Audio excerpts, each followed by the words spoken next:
नमस्कार दोस्तों। आज मैं आप लोग के लिए SSC phase 12 21 June third shift का एग्ज़ाम समाप्त हो चुका है। इनमें पूछे गए से प्रश्न मिल चुके हैं जो आपका 100% रियल और ऑथेंटिक क्वेश्चन है। जिन्हें इसका पीडीएफ चाहिए वो हम टेलीग्राम या व्हाट्सएप ग्रुप पे जुड़ सकते हैं या आप हमारे व्हाट्सएप नंबर से पीडीएफ प्रोवाइड कर सकते हैं। डिस्क्रिप्शन लिंक दे दिया गया है। पहला प्रश्न है एनआईपी का फुल फॉर्म क्या है? तो नेशनल इंफ्रास्ट्रक्चर पाइपलाइन। राष्ट्रीय संरचना पाइपलाइन की घोषणा दिसंबर 2019 में वित्त मंत्री निर्मला सीतारमण के द्वारा की गई थी। एनआईपी को 6835 परियोजना के साथ शुरू किया गया था और केंद्रीय बजट 2021-22 के रूप में परियोजना पाइपलाइन अब 7400 परियोजना तक विस्तारित हो गई है। पुस्तक letters from a father to daughter लिखी गई थी किसके द्वारा?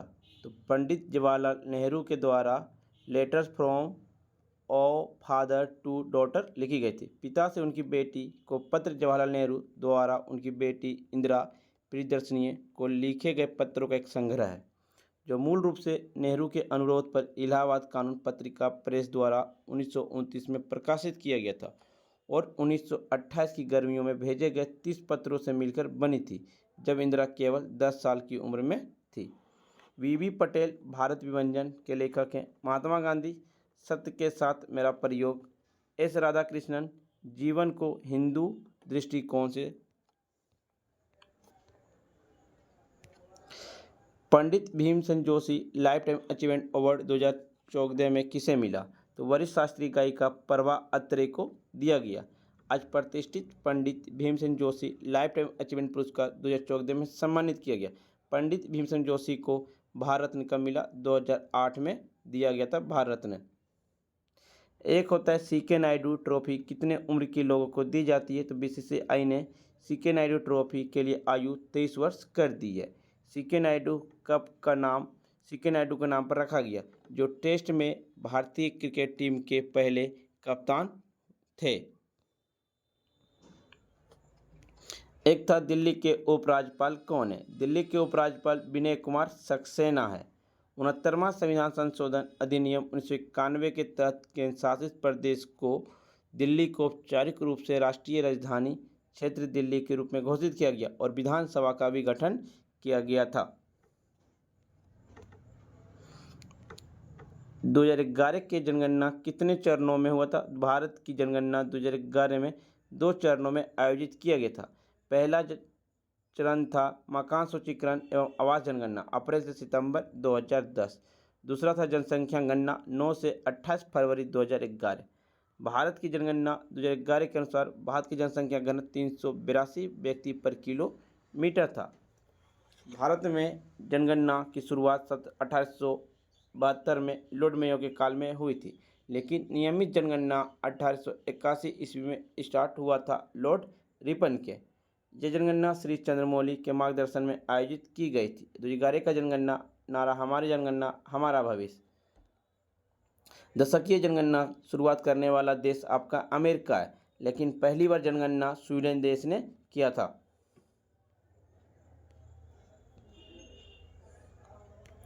भारत के वित्त आयोग में कितने सदस्य थे? भारत के वित्त आयोग में एक अध्यक्ष और 4 अन्य सदस्य है।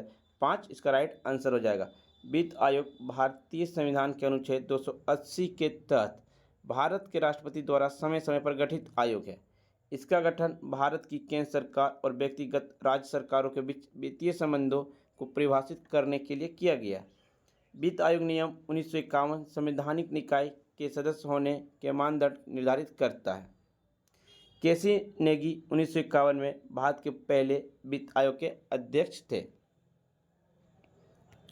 अरविंद पनगड़िया को 16वें वित्त आयोग का प्रमुख नियुक्त किया गया और एनके सिंह भारत के नवीनतम 15वें वित्त आयोग के अध्यक्ष थे।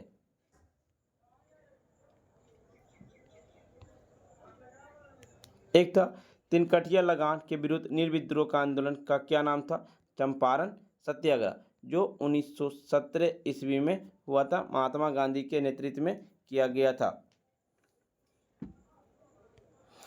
एक पूछा गया था भारतनाट्यम का पुराना नाम क्या? सदिरहट्टम, जिसे 1932 में भारतनाट्यम नाम दिया गया। भारत की सबसे पुरानी शास्त्रीय नृत्य परंपरा है। दक्षिण भारत में तमिलनाडु का भारतनाट्यम मंदिरों को समर्पित नर्तकों की कला से विकसित हुआ। इसे पहले सदीर या दासी अट्टम के नाम से भी जाना जाता है। दासी अट्टम ऑप्शन होगा तो दासी अट्टम राइट आंसर हो जाएगा।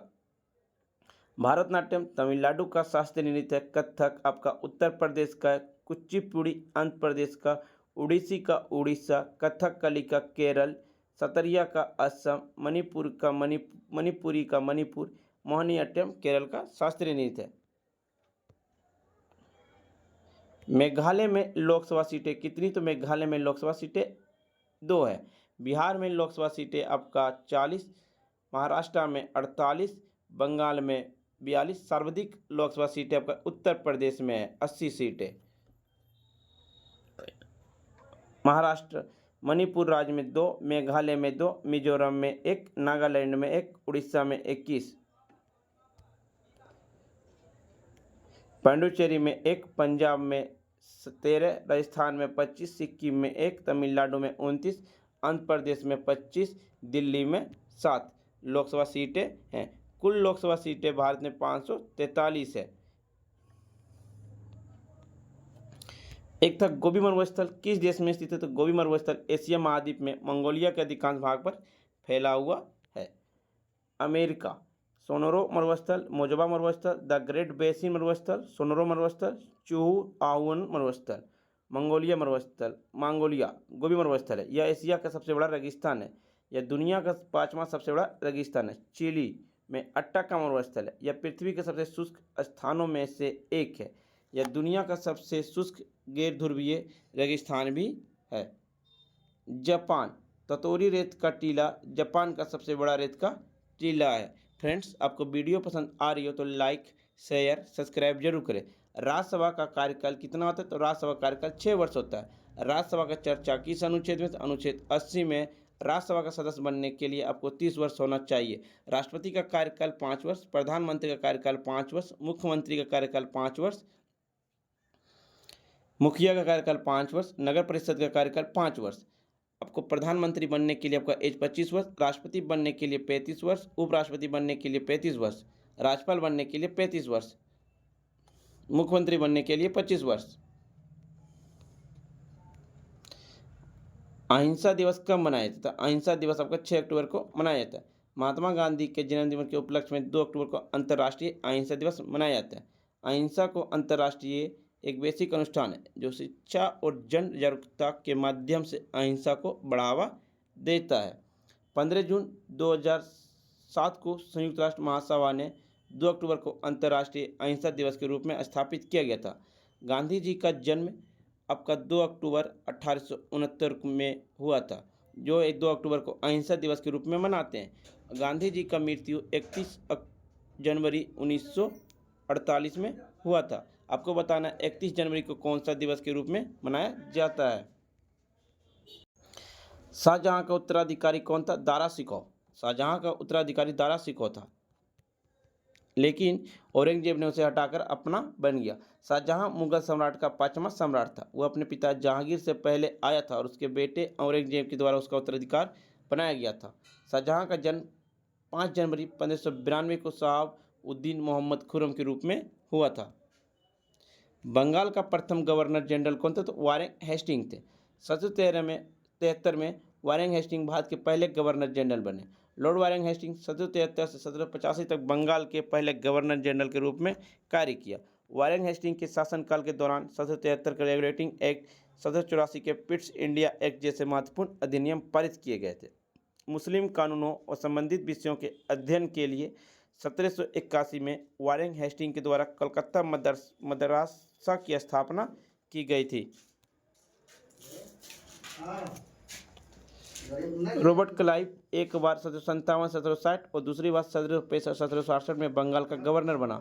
उसके द्वारा बंगाल में दोहरी शासन प्रणाली की स्थापना की गई। लॉर्ड वेल्लेस्ली शाही गठबंधन प्रणाली की शुरुआत हुआ। लॉर्ड कर्नवालिस के द्वारा अपीलीय न्यायालयों और निचली श्रेणी के न्यायालय का स्थापना हुआ। संस्कृत महाविद्यालय की स्थापना, अस्थायी बंदोबस्त का स्थापना, तीसरा अंगोल मैसूर युद्ध श्रीरंगपट्टनम संधि, अस्थाई बंदोबस्त और सिविल सेवाओं का शुरुआत। एक पूछा गया था रबी फसल कौन सी नहीं है। रबी फसल के कुछ उदाहरण है गेहूँ, जौ, चना, मटर, सरसों, तिलहन और अलसी।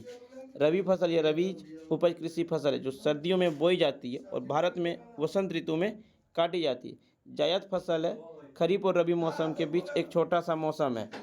इस मौसम की उगाई जाने वाली फसलों को जायद फसल कहा जाता है। जायद फसल में आपका कद्दू, खीरा, तरबूज, करेला आदि सभी जायद की फसलें हैं।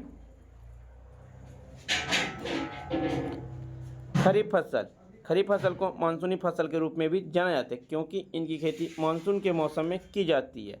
खरीफ फसल का मौसम जून में शुरू होता है और अक्टूबर में समाप्त होती है। इन फसलों को वर्षा ऋतु के प्रारंभ में बोया जाता है। आपका खरीफ फसल है चावल, मक्का, बजरा, रागी, ज्वार, सोयाबीन, मूंगफली, कपास आदि सभी यह खरीफ फसल है। एक था नीति निर्देशक राज्य का कार्य क्या कानून बनाने में इस सिद्धांतों का लागू करना। आपका भाग 4 में है 36 से 51 तक। राजनीति निर्देशक तत्व किस देश से लिया गया? आयरलैंड देश से लिया गया है। सूखा रोग कौन सी विटामिन की कमी से होती है? तो सूखा रोग आपका विटामिन डी, कैल्शियम या फास्फोरस की कमी के कारण होता है। रिकेट्स निम्न प्रकार के पोषण रिकेट्स ऐसा भोजन को सेवन के कारण होता है जिसमें कैल्शियम, फास्फोरस और विटामिन डी की कमी होती है। हाइपोफॉस्फेटिक रिकेट्स यह फास्फेट के निम्न स्तर के कारण होता है। यह एक एक्स संलग्न अनुवांशिक विकार है जहां वृक्क मूत्र में उत्सर्जित फास्फेट की मात्रा को नियंत्रित करने में सक्षम नहीं होता। वृक्क रिकेट्स वृक्कीय रिकेट्स से पीड़ित लोगों में वृक्क रोग होता है। वह मूत्र में उत्सर्जित कैल्शियम और फास्फेट की मात्रा को नियंत्रित करने में असमर्थ है। विटामिन बी1 थायमिन की कमी से बेरी रोग होता है। विटामिन सी स्कार्बिक अम्ल की कमी से स्कर्वी रोग होता है। विटामिन डी कैल्सीफेरोल रिकेट्स की बीमारी होती है।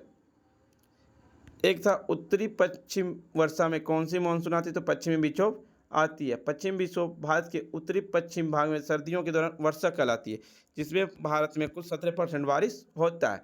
पश्चिमी विक्षोभ यूरोप और अंटार्कटिक महासागर के निकट मध्य अक्षांश क्षेत्र में उत्पन्न होता है।